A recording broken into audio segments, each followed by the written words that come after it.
Today, we dive into a name that carried both fear and disgust across South Central, Fat Rat, a man whose presence commanded silence, whose reputation cast a shadow even in the brightest daylight. But before the legend, there was the darkness that made him, a darkness born in a place where pain was currency, and survival came at a cost no man should ever have to pay. Because when the streets of Figueroa bled in the 1980s, something far more sinister was growing beneath the surface, and Fat Rat was its product. To understand Fat Rat, you have to understand where he came from. The Hoover Gang, one of South Central's most infamous sets, ruled over the block stretching down Figueroa Street, a strip known for prostitution, poverty, and pain. New here at 6, federal agents have indicted 11 people for sex trafficking along the notorious Figueroa corridor. They are accused of trafficking adults and children for prostitution. Prosecutors say this is the first major takedown of a sex trafficking operation along the corridor. It was the same street where Freeway Rick Ross built his empire. He was a 1980s drug lord who became a multi-millionaire urban legend in Los Angeles. A rap star even stole his name and parlayed it into a music career. But the real Freeway Ricky Ross ended up spending 20 years in prison. Chris Blatchford talked with him this week when he was finally released. It all started here in the 80s.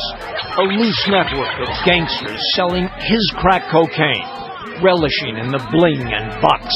A small drug empire run by Freeway Ricky Ross with roots in L.A., spreading to Louisiana, Ohio, and Texas. By his own admission, Freeway Rick, on a good day, pulled in $2 or $3 million. Yeah, the money was good back in those days. Cops formed a special Freeway Rick task force. Here in Carson, they found $1.5 million worth of crack cocaine. In Hawthorne, $1 million worth. In Watts, detectives witnessed 20 customers within 90 minutes, like a crack cocaine fast food franchise. But for years, they couldn't catch Rick. It was crazy. To say the least, it was crazy. The Freeway Motor Inn was just one of many properties he owned, until he was caught and served 20 years in prison. His views on that are surprising. Oh, prison was wonderful for me, because I transformed it from prison. He couldn't read or write, but while serving most of his time here in a Texas correctional facility, he started reading books, 200 of them. And it really opened my eyes up to a whole other world. When he was finally released this week, Freeway Rick felt ready to enter that other world. Super, man.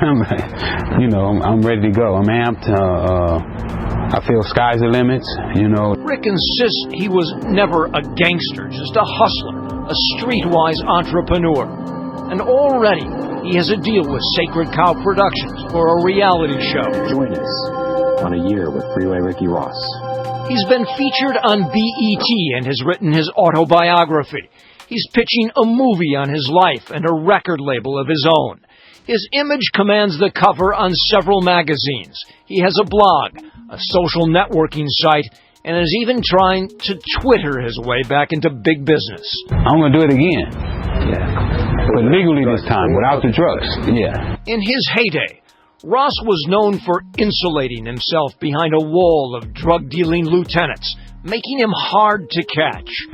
But now he doesn't recommend that career path. Because at the end of the day, you're going to wind up broke, in jail, or dead. Those are your options. He says his drug past was a bunch of wasted time. Now he only looks forward, making this promise on his yet-to-be-released reality show. I'm going out to redeem myself. Trafficking crack through the veins of Los Angeles.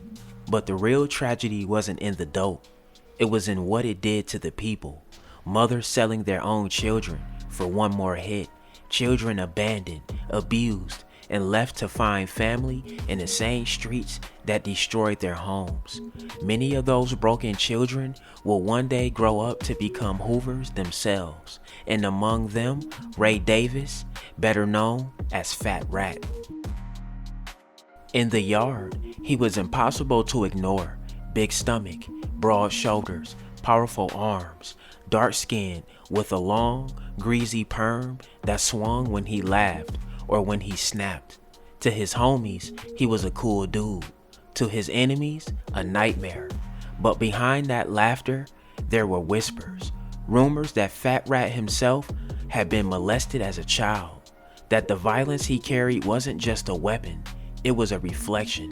When the wars between the Hoovers in the 40s exploded, when blood spilled near USC and friendships turned into funerals, Fat Rat's reputation grew darker. Inside county jail, he became more than feared.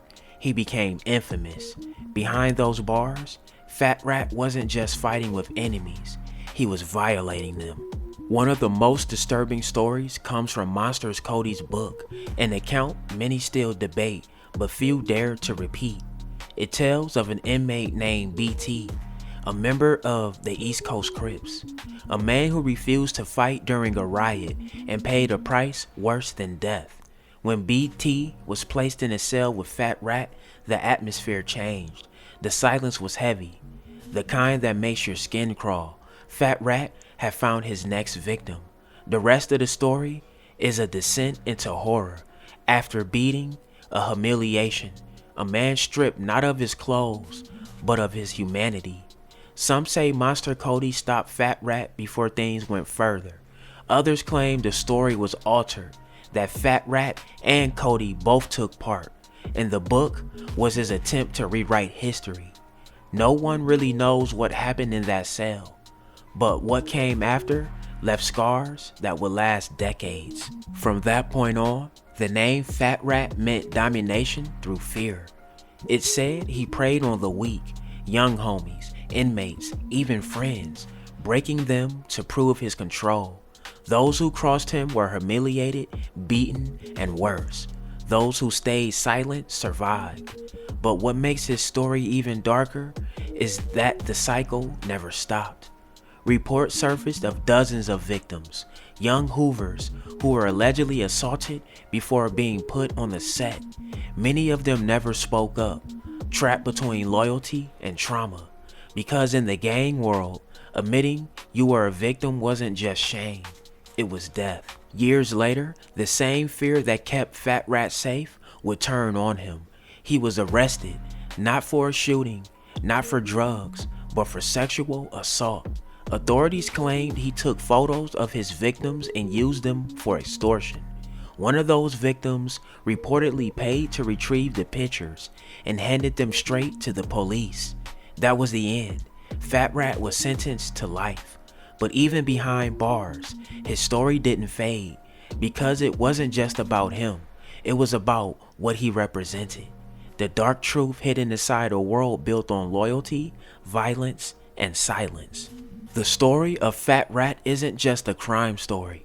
It's a reflection of a deeper sickness, a pain passed from one generation to the next. It forces us to ask, how much of what we call gang culture is actually unhealed trauma? Because for every Fat Rat, there's another broken soul somewhere, one that never got help, and one that might be creating new nightmares right now. Alright y'all, there y'all have it, man. That's the crazy story of Fat Rat from Hoover. Hey man, get in that comment section. Let me know what y'all think. Drillers and trappers, we outside trapping and drilling 247. Hey, don't go nowhere. Watch that next video. Gang!